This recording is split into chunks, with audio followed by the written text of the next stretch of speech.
11 de abril é o Dia Mundial de Conscientização da Doença de Parkinson. De acordo com dados da Organização Mundial da Saúde, ela é a segunda doença neurodegenerativa mais frequente entre os idosos, atrás apenas do Alzheimer. No Brasil, a estimativa é que ela atinja 200 mil pessoas. Bom, para falar sobre a doença e sobre essa data, eu recebo agora a fonoaudióloga, a Giovana Diaféria, que é da Associação Brasil Parkinson. Boa tarde, tudo bem, Giovana? Boa tarde, obrigada pela oportunidade de estar aqui esclarecendo sobre a doença de Parkinson, né? E hoje especialmente que é o Dia Mundial. Obrigado você pela presença. Então explica pra gente um pouquinho o que causa o Parkinson. Então, a doença de Parkinson é uma doença degenerativa, né, neurológica, progressiva. Ela causa uma diminuição do neurotransmissor chamado dopamina, que é uma substância química que fica no sistema nervoso central, no cérebro. Né? Então, tem essa redução dessa dopamina e vai causar alguns sintomas motores e não motores.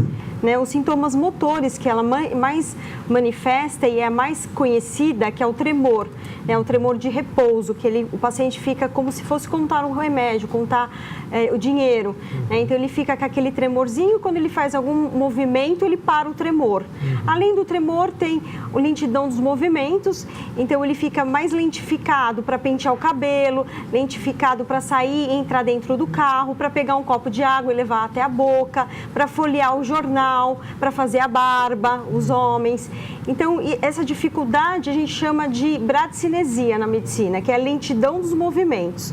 Além da lentidão dos movimentos, ocorre também a rigidez dos movimentos, né, das articulações, ficam rígidas, parece uma roda denteada, então ele não tem um movimento livre, ele tem um movimento mais travado, que é a rigidez. E o desequilíbrio, que tem as quedas, eles caem muito na rua onde eles estão andando, ele tem um desequilíbrio dessa parte motora.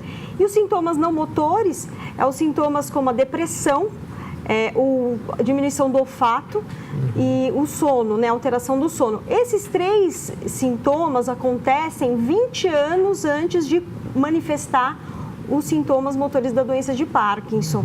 Então, já começa 20 anos atrás, ele já começa com essas alterações, até a prisão de ventre mesmo, da constipação intestinal é um dos sintomas também. Então, ele manifesta antes e depois vem a manifestar essas alterações motoras. Quer dizer, é uma doença que normalmente aparece, a pessoa percebe ela quando já está mais velha, idosa, só que alguns sintomas, como você mesmo colocou, começam a aparecer muito antes, né? Exatamente. Agora, pode acontecer com pessoas mais jovens também? Sim, pode acontecer. É uma minoria, mas acontece. Quando acontece de início precoce, que a gente chama, tem algum fator relacionado à genética. Né? Então, pode acontecer com 28 anos de idade, 22, 45 anos, mas a maior incidência que acomete os pacientes é acima de 65 anos, que é na terceira idade. Olha só, esse diagnóstico, como que ele é feito? Existem exames específicos para diagnosticar a doença de Parkinson? Então, existe ela é clínico, né? É uma avaliação clínica médica do neurologista, especialista em distúrbios do movimento. Né? Tem que procurar um médico especialista para poder ter o diagnóstico certo, porque pode confundir com outras doenças, sim. E a causa, então, é motor, então o paciente passa por uma avaliação clínica do médico neurologista, ele faz toda essa avaliação que eu te falei, dos sintomas motores, e ele medica com uma medicação chamada Prolopa, que é um medicamento comercial, mas o princípio ativo é levodopa, medica, espera uma semana, ele retorna ao consultório do médico e vê se os sintomas melhoraram. Se melhorou, ele comprova que é a doença de Parkinson.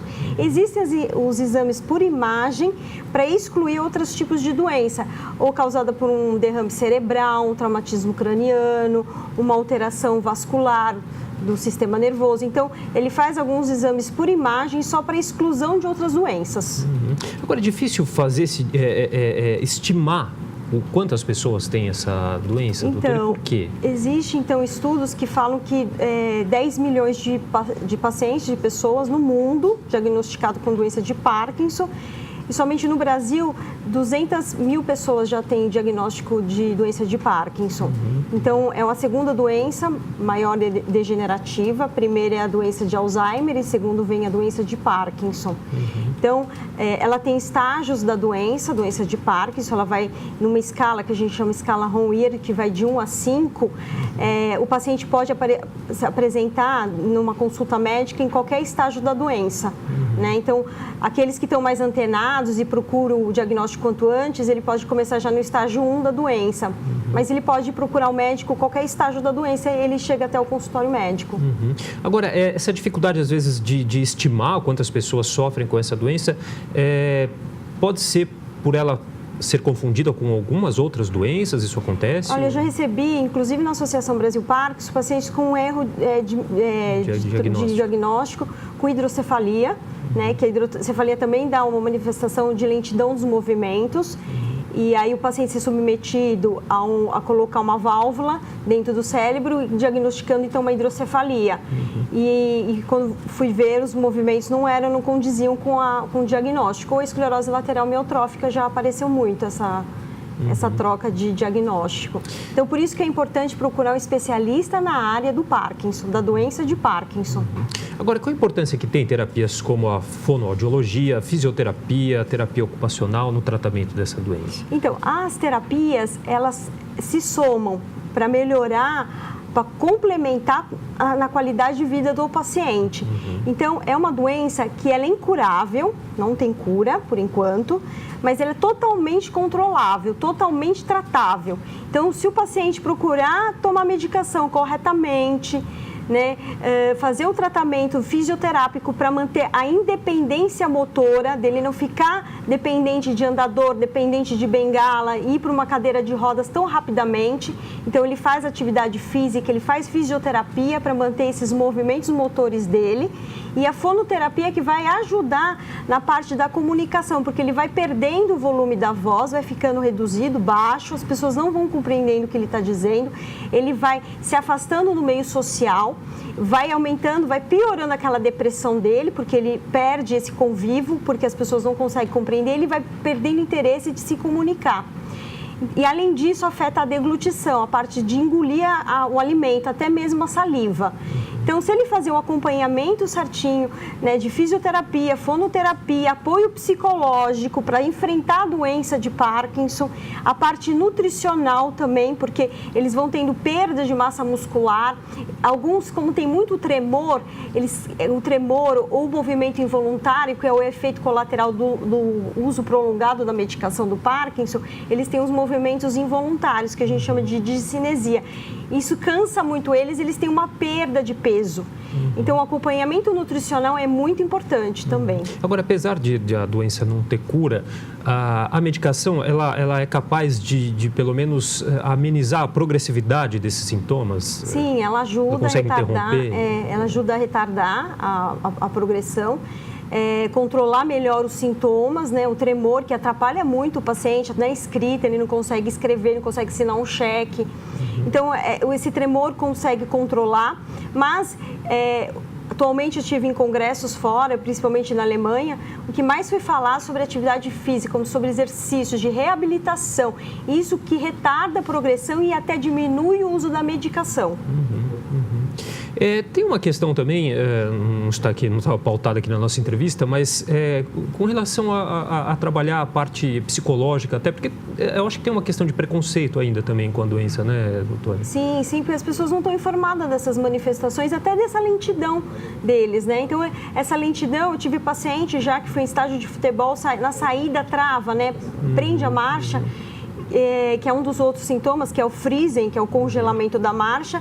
O paciente está saindo do estágio de futebol e prende a marcha e as pessoas acham que ele está bêbado, né? E aí os familiares tomam aquela dor do seu querido, do ente querido que está doente, parte já para uma briga, já aconteceu isso. O paciente andando na rua também com tremor ou com os movimentos involuntários, achando que ele está bêbado. A fala pastosa, né? Já recebi muito paciente que trabalhavam e que foi afastado do trabalho porque a fala estava muito lentificada, muito arrastada. E isso acaba tendo um preconceito, realmente, que as pessoas não sabem que é uma doença de Parkinson, confunde então com alcoolismo. Quer dizer, ainda falta também bastante essa questão do conhecimento, né? Sim. Acidentes, traumas cranianos podem ocasionar, desenvolver essa doença? Inclusive o lutador que a gente teve recentemente, né, que até faleceu, essas pancadas, esses murros do sistema nervoso, dependendo da área que é atingida, pode causar a doença de Parkinson, sim. Bom, tem como prevenir a doença? Não, é difícil, é complexo. Não tem como prevenir.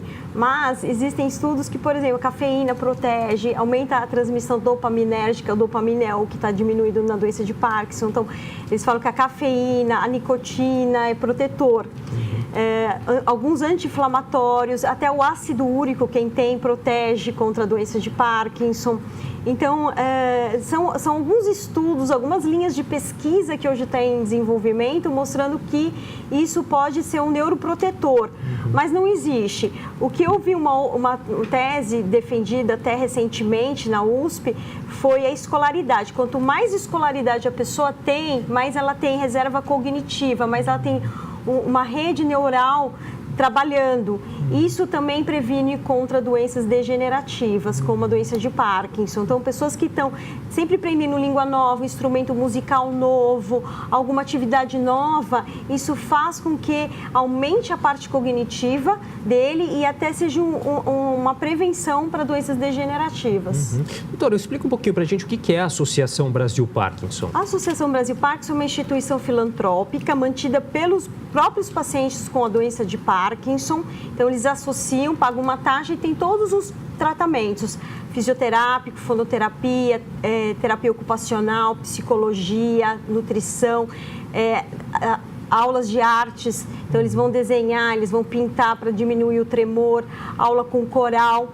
Então, a gente tem parceria, né, com o Centro de Estudos da Voz, que é a doutora Mara Belal, que tem a participação dessas fonoaudiólogas atendendo comigo, como supervisora no atendimento, e a parte de fisioterapia, que é vinculada à USP. Então, esse atendimento são especialistas realmente em doença de Parkinson, que vai atender especialmente o doente de Parkinson. Inclusive, quero falar aqui que em setembro, dia 8 e 9 de setembro, haverá um curso trazido por 2 americanas aqui no Brasil. Quem for fonoaudiólogo, se inscreva, né, que é um curso que é o Lee Silver Voice Treatment, que é um curso específico para a doença de Parkinson, e que essas 2 americanas que desenvolveram esse trabalho vão estar vindo aqui ao Brasil para aplicar e certificar essas fonoaudiólogas a trabalhar com pacientes com doença de Parkinson. Então, tem a oportunidade, então, dos fonoaudiólogos se atualizarem nessa área agora em setembro. Que bacana. Bom, e para a gente encerrar, falar um pouquinho, então, sobre essa data, 11 de abril, que é aí o Dia Mundial de Conscientização da Doença de Parkinson.